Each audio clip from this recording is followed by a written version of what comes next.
Brought to you by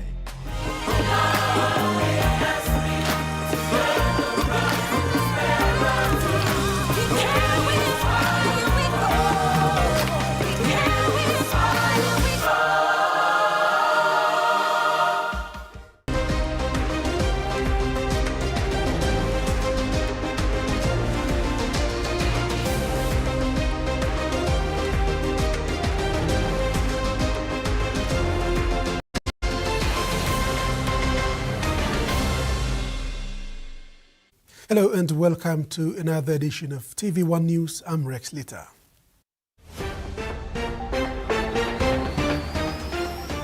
In this edition, El Nino conditions declared in PNG, citizens called to ignore social media negativity, and photo exhibition celebrates PNG's beauty. The PNG National Weather Services has officially confirmed that El Nino conditions have developed in the tropical Pacific Ocean and are expected to influence weather and climate patterns across the country over the coming months. Based on current forecast, provinces in the Highlands region, southern coastal regions and other drought-prone areas will feel the impacts in the coming months. The event is expected to last until May next year. The National Weather Service released advanced El Nino alert on May 1st this year, warning citizens of the looming weather condition. It is now officially confirmed that El Nino conditions are active in the country. The partners that we have, the Bureau of Meteorology of Australia, and then also the US Weather Services. And what happened was we were able to confirm with them. So we decided to issue the El Nino, official El Nino declaration on the 16th of June. Officially, it has already been established and it's underway. El Nino occurs when the atmospheric and ocean conditions meet and bring about the event. The Assistant Director of Climate and Special Services, Cassis Inape, provides a simple explanation of how El Nino develops. We just declared El Nino now, so officially El Nino is formed. So what it means is that the atmospheric and the oceanic conditions has been met, and now they've given birth to this child called El Nino. So El Nino is like a baby now, so it needs to start to eat soft foods, start to crawl, and then matured. Once it's matured, then he will exit the place and then return to normal conditions. So now we've declared El Nino, and then for the next 3 months, it will start to impact the country, but not at a more advanced stage. So by October, November, December, that's the peak of the period where it has matured. His strength is at full, and then it will start to impact the country. Forecasted to peak between October and December this year, the condition is expected to grow weaker between March and May next year. And then comes next April, March, April, May, that's when it will start to decay. It has manifested its impacts, and then it will start to decay, meaning get weaker, and then return to a normal climatic situation. This year's El Nino will be similar to the 1997 and 2015 events, but has been made worse as it coincides with the country's usual dry season. Although we were in the wetter phase of ENSO, which is called La Nina, certain parts of the highlands and New Guinea Islands was already experiencing very dry conditions. And that has set the foundational platform for this El Nino to come and ride on that dryness and exacerbate its impacts even much further. And the other thing that we also be mindful of is that this El Nino is happening at a time where we are in our dry season. So when we have a dry season, we have a reduced number of rain days. And with El Nino on board, then it makes the drying even more worse. The strength of this year's El Nino has also been impacted by the development of 3 tropical cyclones in April. The physics of tropical cyclones is such that in the southern hemisphere, it rotates in the clockwise direction. In the northern hemisphere, it rotates in the anticyclone direction. Now, almost at the same time, simultaneously, those two systems form and maintain their lives in those two different waters. In the atmosphere and the ocean, what happened was that those two systems, to some extent, they disturb the normal flow of winds along the equator. So that normally we have easterly winds blowing across along the equator. During those two events, something we call westerly wind burst developed, meaning we have very strong winds that was blowing from the westerly direction. That disturbed the atmosphere and also the ocean. It caused the easterly winds to weaken and also the movement of surface ocean. That set the pace for this thing that is already upon us now, El Nino. The Weather Service warns that this is a slow onset event and the government should start preparing for the impacts. Ruth Rongola, TVWAN News. Ruel Ramuna from Papua New Guinea is amongst 3 Pacific climate envoys that have been officially appointed ahead of the COP31 climate talks. Yamuna will lead dialogue on climate finance access. The envoy were endorsed by the Pacific Climate Change ministers and confirmed in a joint letter from COP31 leaders. The other 2 appointees are Christina Stige of the Marshall Islands, who will focus on keeping global warming within 1.5 degrees Celsius, and Fiji's Inia Seriratu, who will focus on ocean issues.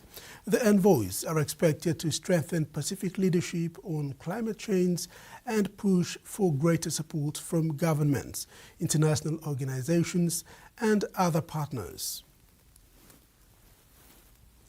Prime Minister James Marape has strongly urged all citizens to not allow social media negativity to mislead them.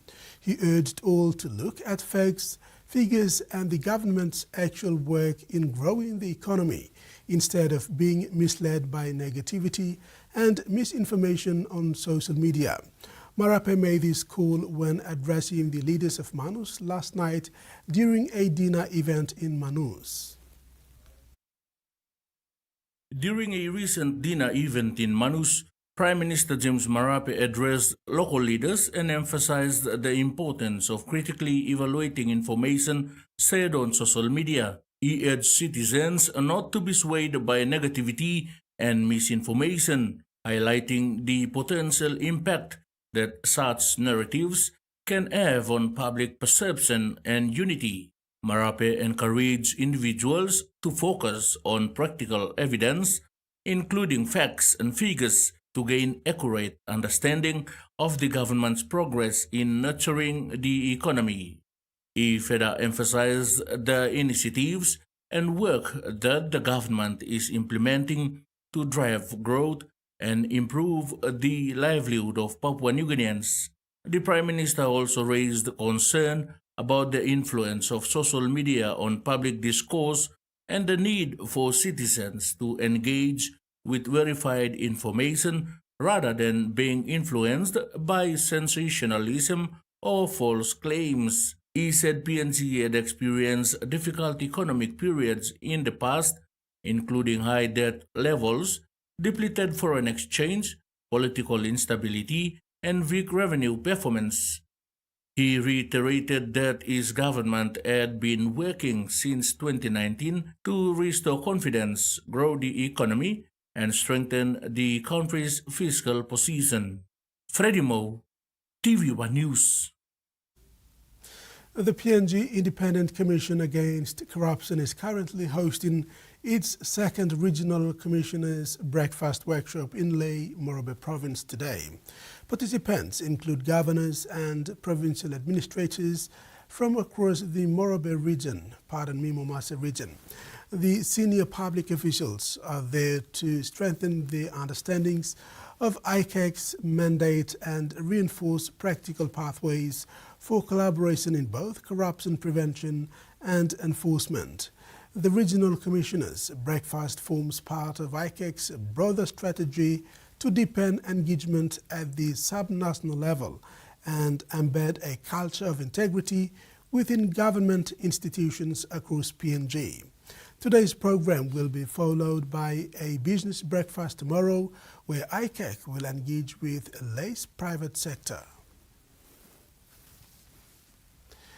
The ExxonMobil Focus exhibition tour officially launched in Lae this week, bringing a free public photography exhibition that celebrates the beauty, diversity and spirit of Papua New Guinea through powerful visual storytelling.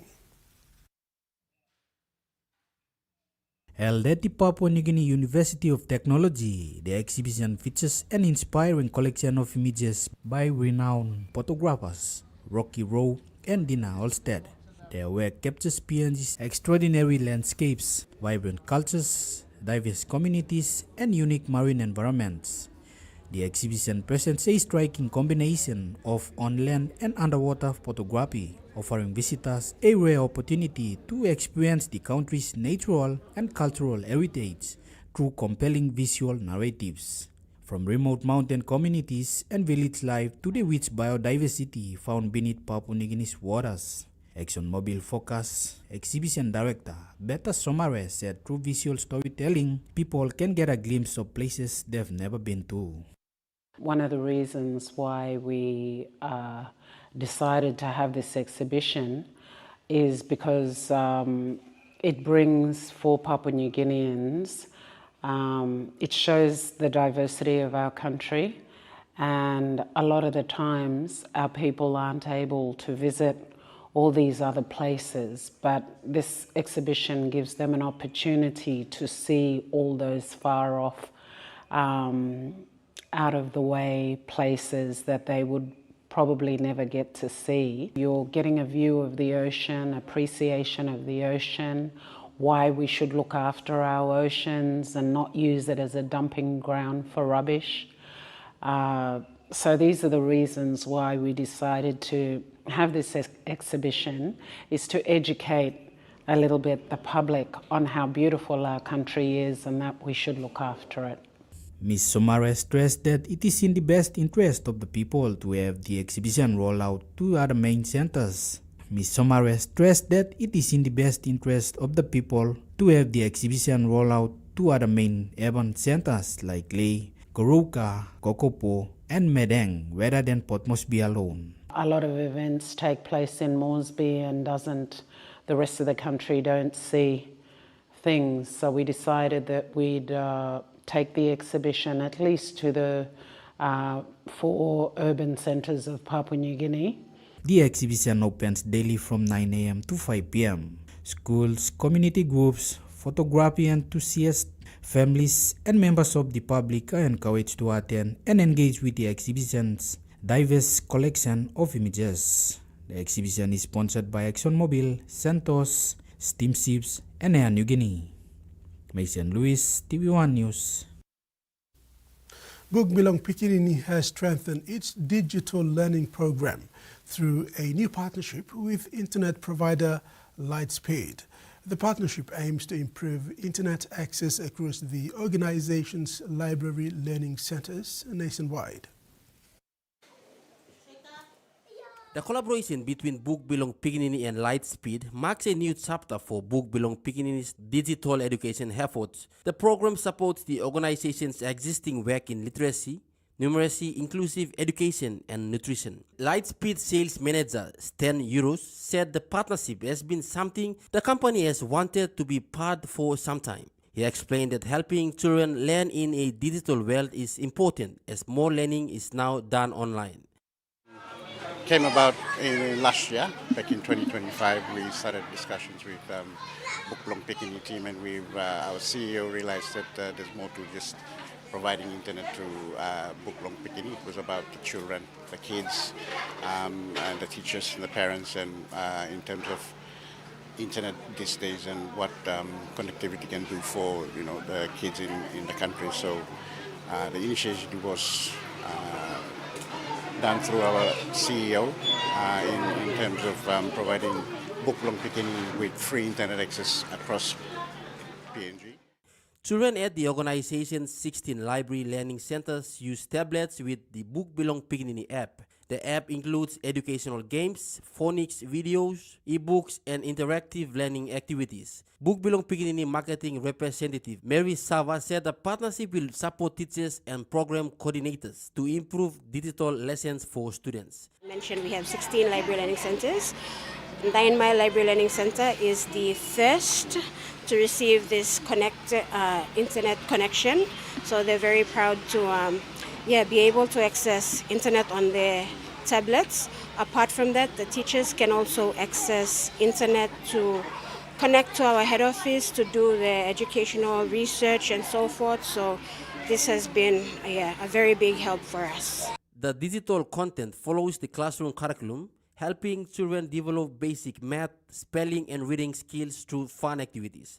It also promotes inclusive education with sign language videos that support children in communicating with those living with disabilities. Book Belong Pekini ads also revealed that the digital learning program has already been rolled out to all 16 of its centers across the country, and with free internet partnership, it will really enhance the program. Michael Tamtipais, TVWAN News. This is TVWAN News.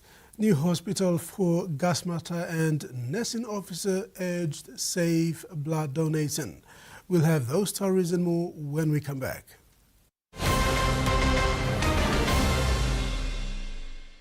For too long, banking has felt out of reach for many. But now, BSP's One-Took Wallet is here to change that.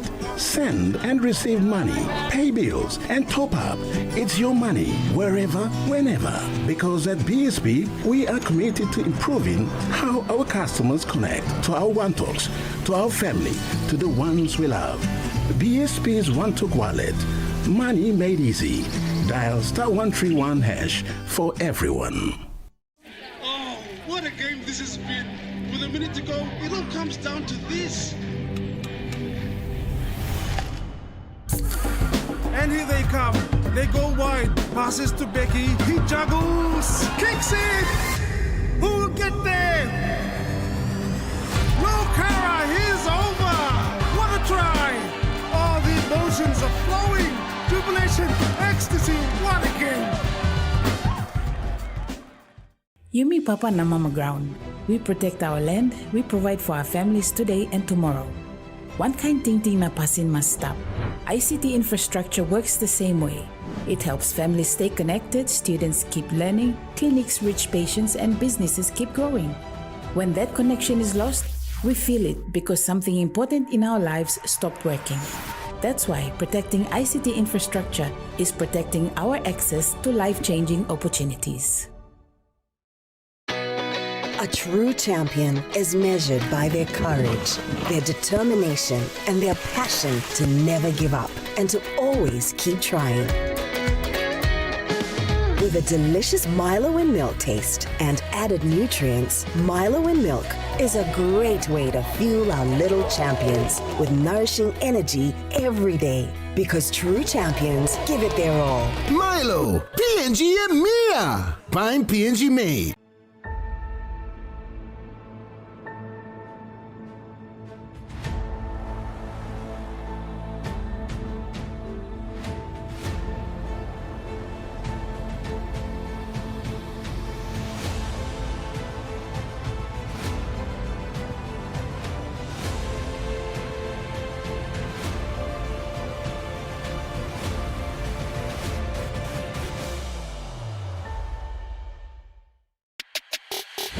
You have to meet my best friend. She's the sweetest.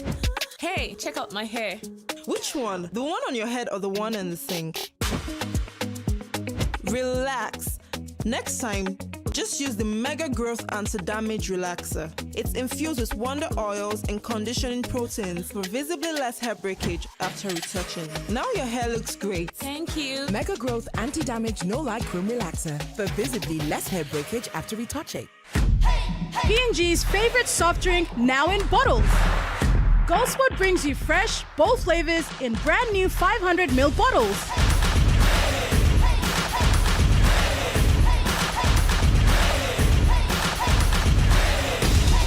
Taste the rainbow. More freshness, more flavor, more fun. Lime, orange, raspberry, and pineapple. Proudly made in P&G. Proudly Gold Sport. Welcome back. The completion of the Level 3 hospital in Gasmata in Kendrian Gloucester district of West New Britain province is set to improve health services for the local community. A recent groundbreaking ceremony at Gasmata Station signified the start of construction for this vital facility.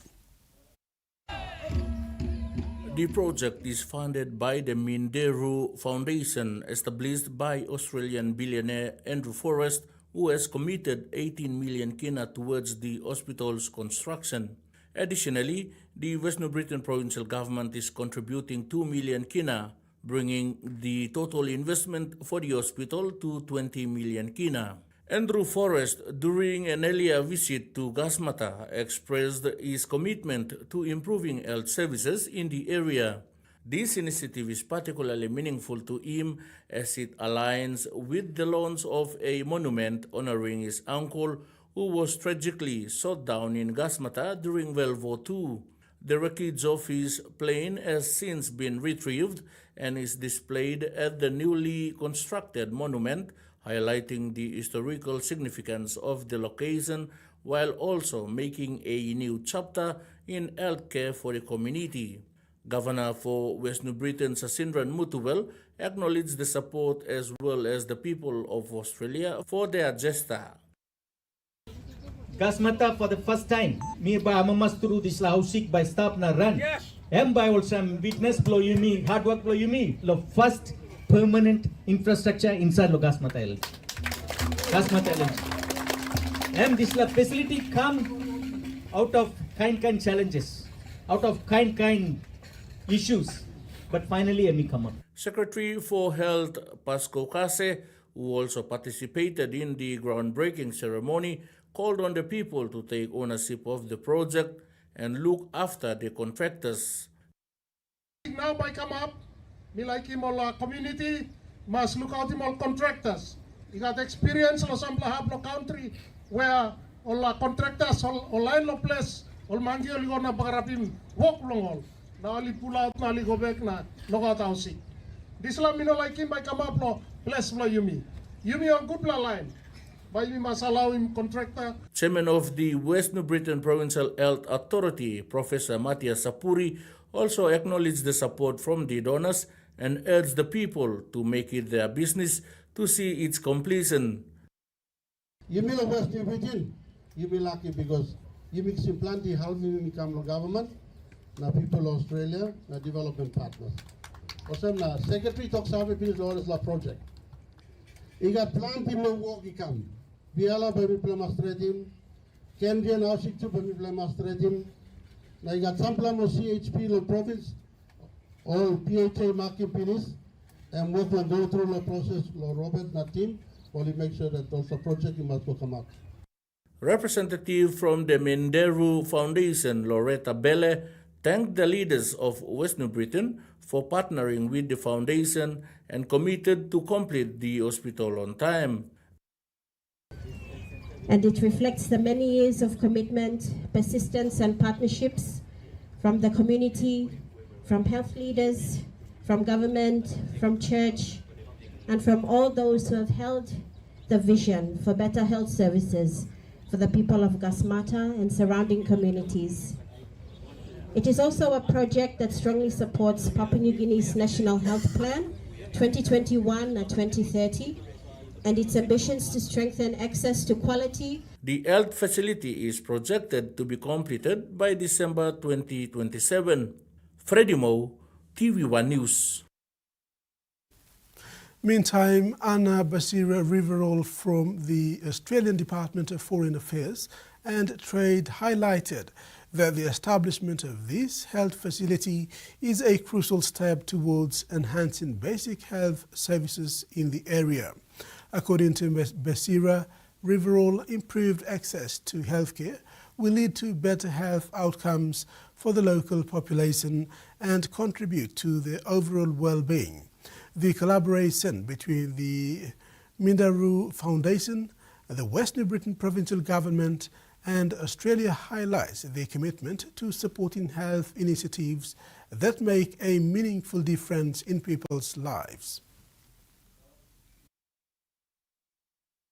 And we really do this in tandem and line in line and working in partnership with the PNG government, making sure that we support their objectives so that you have access to your health facility and health services within 1 hour of walking, air or boat. But also this project represents the first time that we partner with the Mindaru Foundation from Australia, brings new partners to the health sector, new ways of working, and new opportunities for all of us to come together and deliver on behalf of the on behalf of the PNG government for the communities and the Papua New Guineans. Staff of the Century Hotel have shown their commitment to community health by donating blood today. This is part of an ongoing partnership between the hospital and the Sir Brian Bell Centre for Transfusion Medicine, spanning over 5 years. A total of 18th Century Hotel staff voluntarily donated blood to support the Sir Brian Bell Centre for Transfusion Medicine's ongoing work in collecting, testing and distributing safe blood to support the blood bank at the Port Moresby General Hospital. Nursing Officer Sister Maggie Isaac said the hotel has supported the donation drive for over 5 years and is continuing to do so. With the hotel, in which we come regularly on regular basis. So over the last 5 years, 4 to 5 years, we've been coming to Century Hotel. We have good relationship with them, which we come and get blood. Isaac said on average 10 to 15 bags are collected per drive. The blood donated is often used for emergency surgeries, trauma cases, maternal care, and other critical treatments. On average, we collect like 15 to 20 bags or units of blood per drive. She said the Sir Brian Bell Centre for Transfusion Medicine relies heavily on voluntary donors to maintain safe stocks. Corporate drives like this help ensure hospitals have access to blood when it is needed. We go around to communities and organizations where we have partnership with to collect blood. That's one of the ideal services which we have to collect blood, enough supply to sustain and maintain the blood bank at the POMGen. The hotel management thanked its staff for the donation as it is the simplest way of saving lives and giving back to the community, especially to those who need it most. Tracy Pa, TV1 News. While commending citizens who donated blood to save others, Nursing Officer Maggie also encouraged aspiring donors to follow proper requirements before making a donation. Blood donation requires enough rest and proper meals before the donation.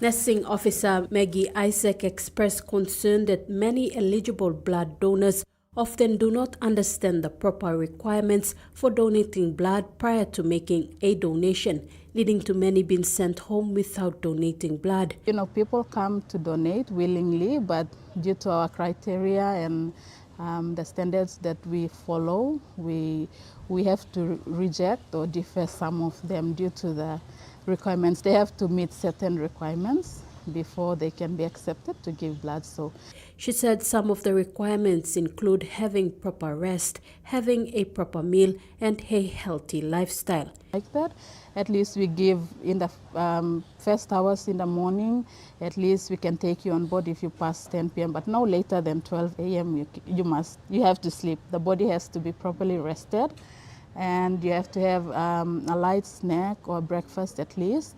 That's one of the requirements as well. You have to be fully well at the time of donation, which means no recent illness, you're not feeling unwell at the time of donation. Age and weight are also taken into consideration before a donation is done. Of certain age to pass the criteria from not less than 18 to 60, 65, of course. You have to be at least about 50 kilos in order for us to take you through the process to donate blood. Certain food must also be avoided as it can cause high blood pressure.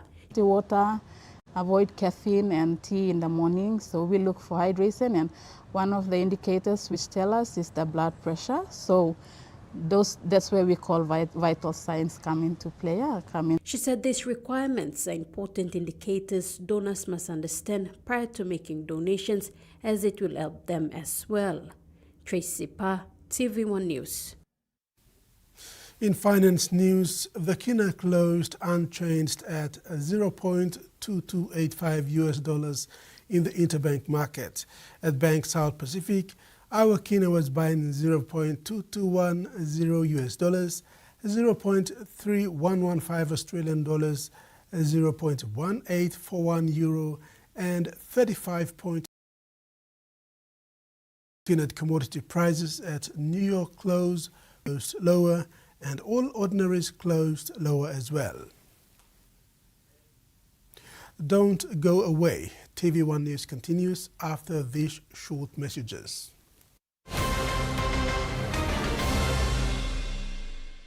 Banking doesn't have to be complicated. With PSP's OneTalk Wallet, control your money wherever, whenever. Dial *131#, enter your PIN, select cash in or out, and generate a secure code to withdraw cash. It's the only wallet for cardless ATM withdrawals. Send and receive funds, pay for goods and bills, or withdraw cash with ease. All with PSP's OneTalk Wallet. PSP's OneTalk Wallet. Money made easy. Dial *131# today. What a game this has been. With a minute to go, it all comes down to this. And here they come. They go wide. Passes to Becky. He juggles. Kicks it. Who will get there? No, Kara. He's over. What a try. All the emotions are flowing. Jubilation, ecstasy. What a game. The PNG LNG project has now generated more than 30 billion kina for Papua New Guinea since production commenced. Nearly half of this amount has been paid as tax. Equity distributions are paid to KPHL and MRDC based on the interest they hold. Tax is paid to the IRC, while development levies and royalties are paid to DPE. Use our tools and condom and one way where you can abuse seek HIV, STI na unplanned pregnancy. Ting him. Use him condom long right way. Stop safe na look out him you yet. Use him condom all get a time. Suppose you know save long HIV status long partner blog you, or suppose you got plenty partner. Use him condom good all get a time. Long haborus him seek HIV, STI na unplanned pregnancies. Use him condom banis him you yet na future blog you. This platok save ikam long National AIDS Council Secretariat. It's on! The Clean Cup! Justice on! Oh no! A spill! Don't worry, Satso and B29 will win this cleanup. Satso and B29 kick stains out of the game. Once and win! Spotless victory! Satso B29! Satso and B29, your clean champions.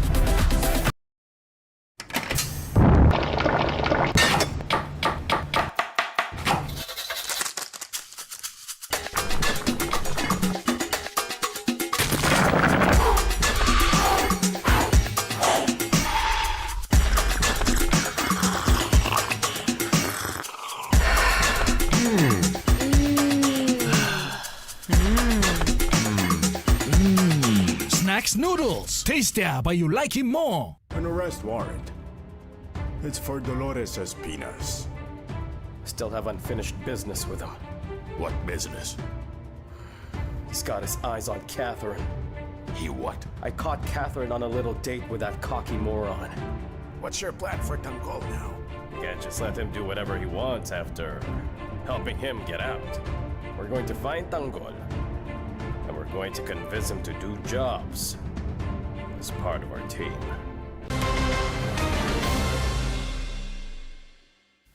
Thanks for staying with us. 3 Papua New Guinean companies are set to deploy electric cars, trucks and buses to the streets of Port Moresby with plans to expand in strategic locations like Ley and Highlands region.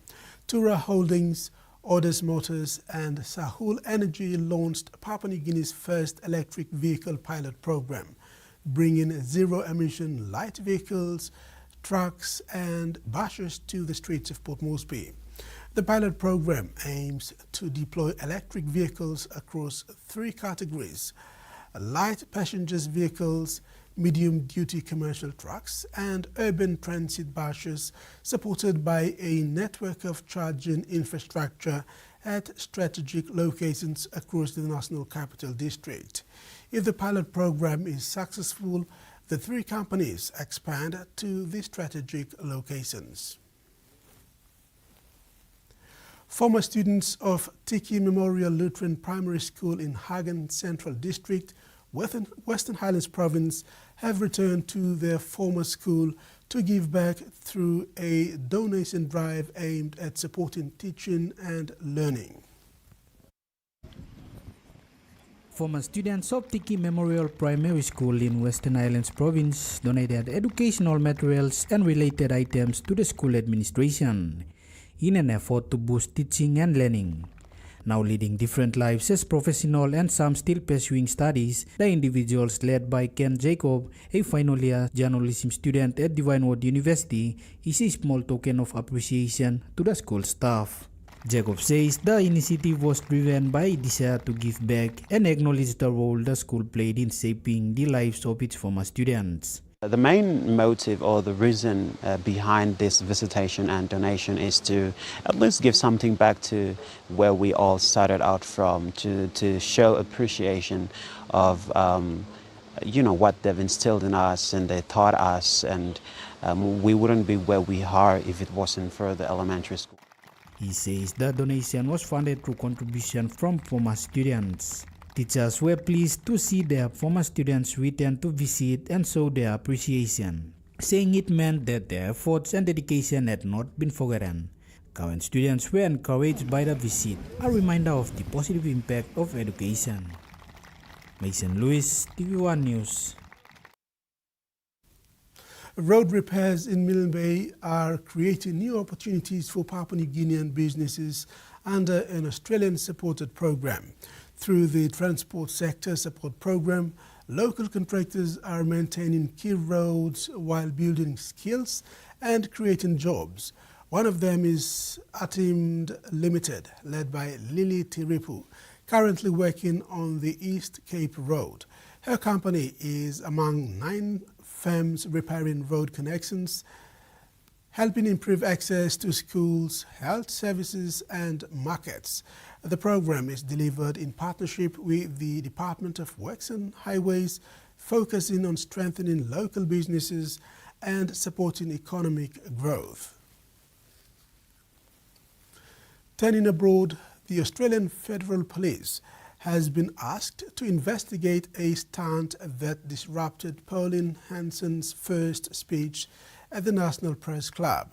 The One Nation leader used her wide-ranging address to declare multiculturalism as failure and call for an overhaul of the industrial relations systems. Emboldened by surging support, Pauline Hanson makes her press club debut. If I sound defiant, yes I am. Am I committed? You bet I am. But for the One Nation leader, controversies never far. Her speech sensationally disrupted by a stunt. We're not doing stunts, right? A bright yellow banner unfurling on stage, accusing her of opposing wage rises for workers, before being swiftly torn down by management. Left-wing group Get Up claiming credit. It was us. Pauline Hanson ploughing on, promising to slash immigration and change the face of the nation. We cannot be a multicultural society, but we must be monocultural. Before clashing with journalists, attacking The Guardian's Sarah Martin over a question about her daughter Lee's role as an advisor to One Nation Senator Sean Bell. Did you have any role in appointing her to that position? You never give up. I've never seen a person that's such a trashy journalist. No fan of the media, if One Nation got its way, the ABC would become a subscription-only service, the SBS would be gone altogether. You're going to be without a job. Workers' rights to be renegotiated across the board, the senator wanting to rebalance the system in favour of bosses. You can't sack people these days. They're on their phones, they don't work, they don't turn up, they actually are lazy. Setting up a battle over industrial relations, Labor today putting workers front and centre, extending a 15% pay rise for childcare workers at a cost of $3.6 billion. Can you imagine a Liberal Party or a One Nation party doing something like this? The answer is no. Late today, the National Press Club referred the stunt to the federal police and apologised to Senator Hanson. 2 people, it said, entered the building without permission yesterday, installed the drop-down screen and activated it using a remote control today. The club's now considering its legal options. With every attack, our support just keeps growing. A new stage, but a consistent and defiant message. A 13-year-old Queensland boy who is accused of preparing to carry out an attack at a local school will remain in custody on remand after being refused bail. The boy will remain in custody until at least September after his bail application was denied. He didn't express any emotion when Magistrate John Milburn decided to reject his bail application. He's charged with preparation or planning to cause death or grievous bodily harm and possessing or controlling violent extremist material. Police were initially called to a service station on Saltwater Creek Road in Maryborough on May 28 to reports of a person with a knife. The boy was taken into custody and dealt with under the Youth Justice Act. The court heard following further investigations. Detectives from the Counter-Terrorism Investigation Group became involved and searched his Maryborough home where they seized several electronic devices. Police said they found what they called an attack plan aimed at a local school on the boy's devices. During the bail hearing today, the prosecutor said police had found what they believed to be a manifesto.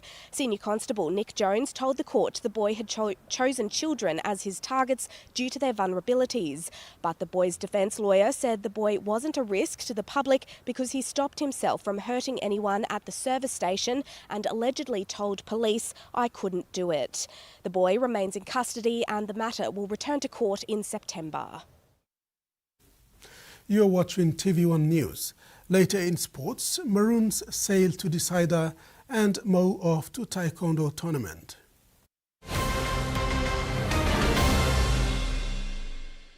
Meet UmiPay, your digital wallet from TISA Bank.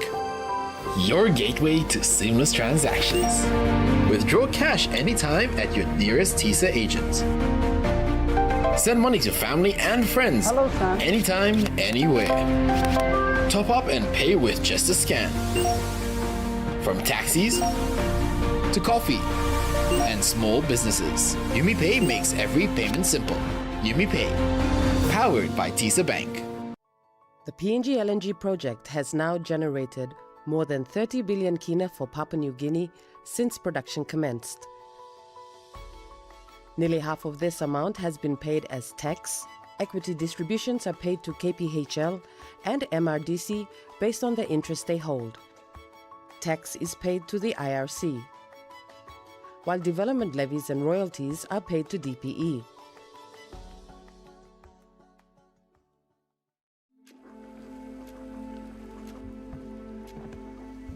Dad's gonna be home soon. Dinner's not ready. He's gonna be mad. Mom's trying her best. If it's not ready, oh no.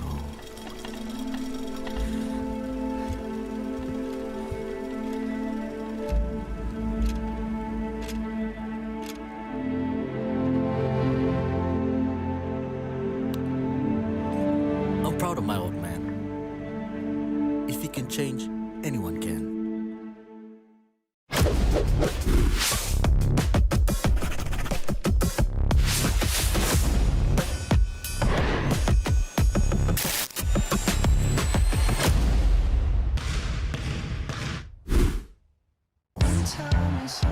This is where the league's best thrive.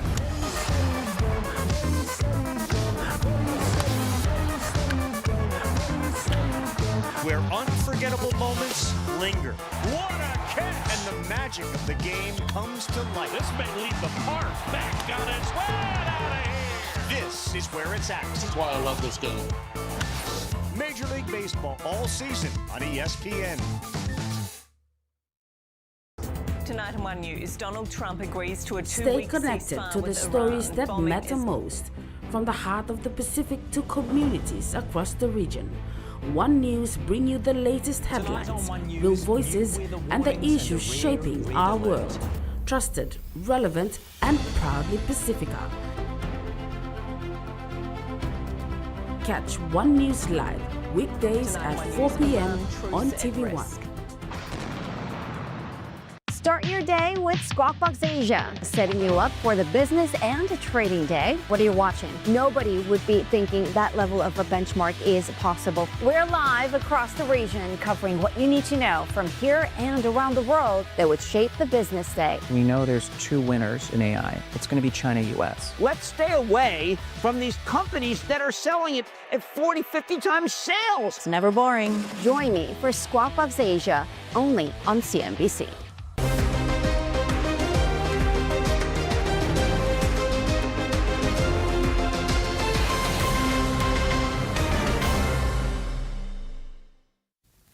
Welcome back. Queensland Maroons have tied the 2026 State of Origin Series. They beat New South Wales Blues 44-24 at the Melbourne Cricket Ground last night. The win came after an amazing second half. It was one of Queensland's best performances and one of New South Wales' worst. Queensland will meet New South Wales in the decider at the Suncorp Stadium in Brisbane after a big 44-22 win at the MCG. The Maroons were outstanding in the second half, producing one of their best performances. Queensland were behind 12-8 at halftime, but came back strongly, scoring 6 tries in the second half to win by 20 points. The match drew a record crowd of 91,761 fans. Pressure was on coach Laurie Daly as some of his team selections did not work, and his decision not to use his bans early allowed Queensland to build momentum. Queensland captain Cameron Munster led from the front with one of his best Origin games. Sam Walker proved he belongs at this level, and Selwyn Cobo was brilliant, scoring 3 tries in an excellent performance on the wing. New South Wales started well and looked likely to win the series early. They were stronger in the first half and played with good control. However, everything changed after the break. The Blues lost energy, made mistakes and struggled with discipline, conceding 36 points in the second half. Queensland took their chances. Big plays from Kobo and Hamiso Tabuai-Fidow helped shift momentum before halftime. After the break, Queensland attacked with speed and confidence, scoring through Kobo, Jojo Fifita, Tabuai-Fidow and Lindsay Collins. New South Wales scored late, but it was only a small consolation. Queensland's comeback was too strong and they now head home with confidence for the series decider. Port Moresby City came alive last night with big screens in 11 venues across the city, giving city residents the opportunity to watch the State of Origin Game 2, where the Maroons won 44-24, forcing the series to a decider. There were 11 venues across the city where the game was broadcasted on big screens. 4 venues in Moresby South, 3 in Moresby Northwest, and 4 in Moresby Northeast. The Sir Hubert Murray Stadium was amongst the venues in Moresby South and hosted a peaceful yet entertaining game. Melissa Brabar from NCDC said planning was done early for this game to ensure people enjoyed it. She said this is following their experience in Game 1, where they had a network issue and couldn't deliver the game on big screen, leaving fans frustrated. Supporters turned out in numbers, mostly kids and families. There were some face paintings, barbecue stands, and photo booth for fans to take pictures. Fans enjoyed their time in a well-secured setting, with security denying entry to those under liquor and searches conducted to ensure no offensive weapons were brought into the venue.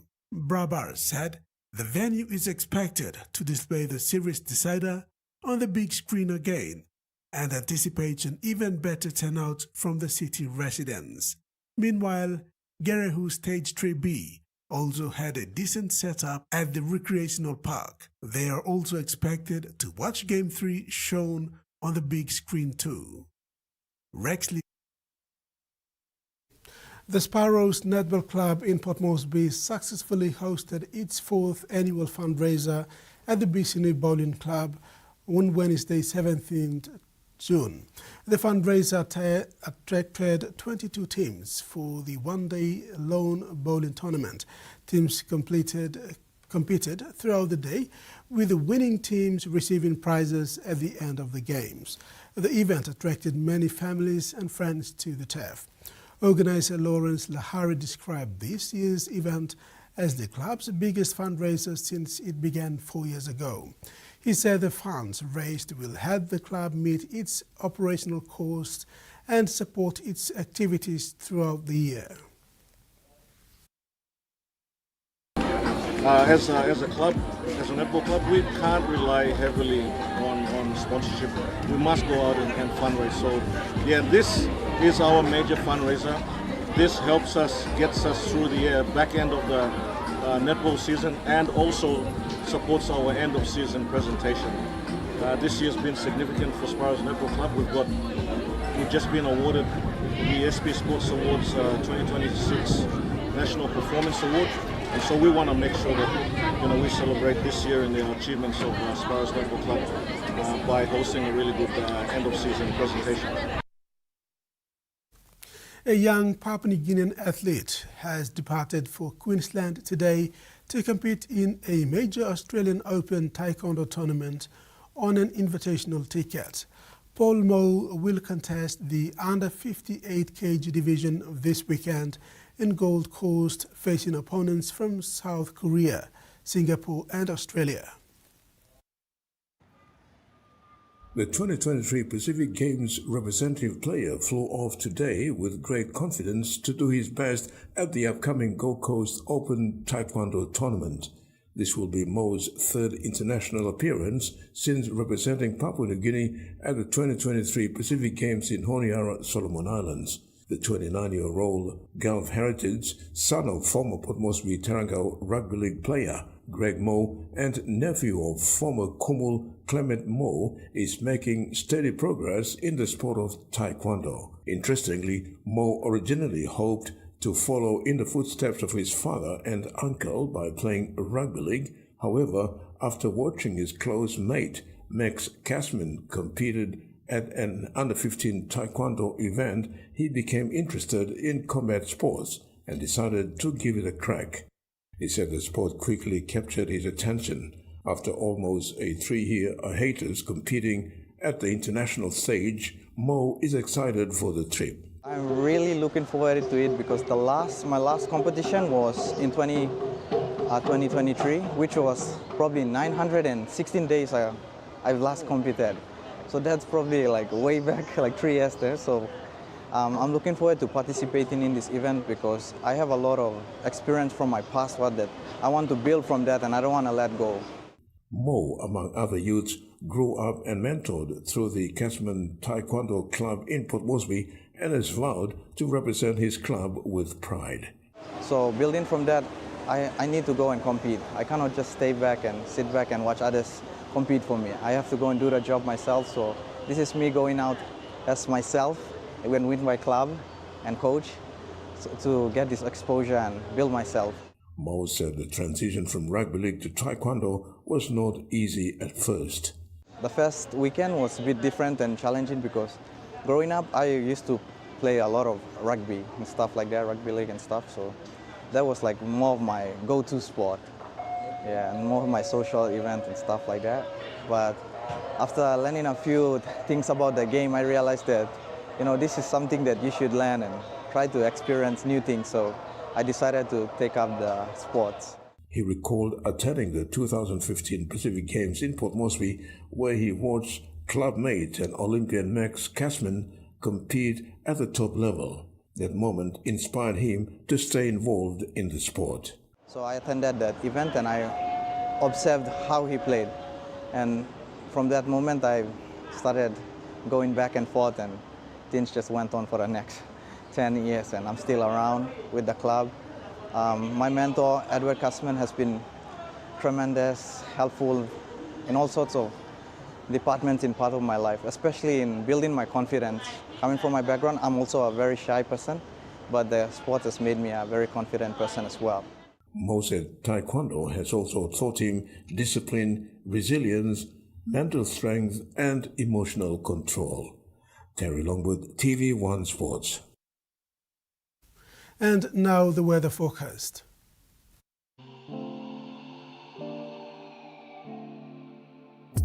Southern Port Moresby, Kerama and Popondetta, partly cloudy and clear sky conditions.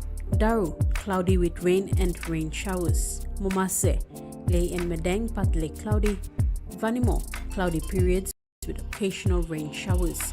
New Guinea Islands, Lorengau, Kavieng and Buka, partly cloudy. Kimbe, mostly fine with windy condition.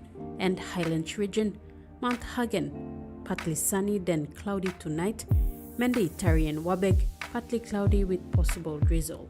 Ocean forecast for PNG areas for the next 24 hours. Coral Sea sees light to moderate with southeast winds of 10 to 20 knots. Solomon Sea sees moderate to pitches rough with southeast to southerly winds of 20 to 25 knots. Bismarck Sea sees moderate to pitches rough with southeast to southerly winds of 20 to 25 knots. Pacific Ocean sees moderate with south to southeasterly winds of 15 to 20 knots. And coastal waters forecast. Waters of Samar Island to Cape Vogel and all Milne Bay Islands sees 0.5 to 2 meters, rising to 2.5 meters